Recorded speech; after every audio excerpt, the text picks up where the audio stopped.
Safe to say, canals and coal used to be big economic drivers in our region, and that may be underselling their importance. Tonight's History's Headlines has that story.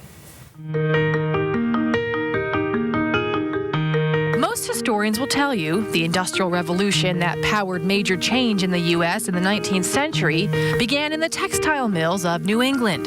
But Martha Capwell Fox of Easton's National Canal Museum is one of the historians who begs to differ. The fact that the American Industrial Revolution began right here in the Lehigh Valley is extraordinarily important, not just to our local history, but also to our national history. That statement won't be news to anyone who's visited the Canal Museum or taken a ride on the mule-powered Josiah White II. This is a story that we actually have been telling here for a really long time. But that story, says Capwell Fox, had never been written down in one cohesive volume until now. Her book, Geology and Genius, explains how canals helped jumpstart the Industrial Revolution by allowing for the transport of coal that would come to power iron factories.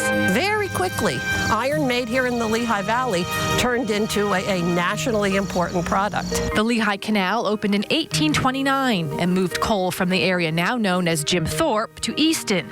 Later, the Delaware and Morris canals could extend that journey to Philadelphia and beyond.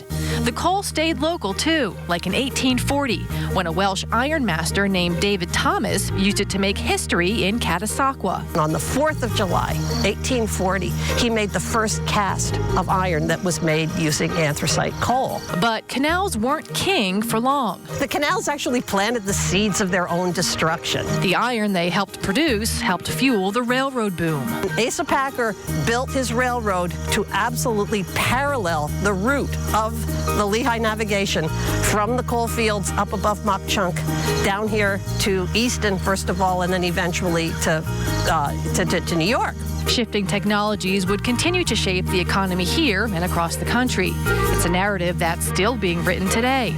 Luckily, the story of how it all began won't be soon forgotten. And remember, there is always more to the story at WFMZ.com. You'll find History's Headlines under the Features tab, and we'll be back.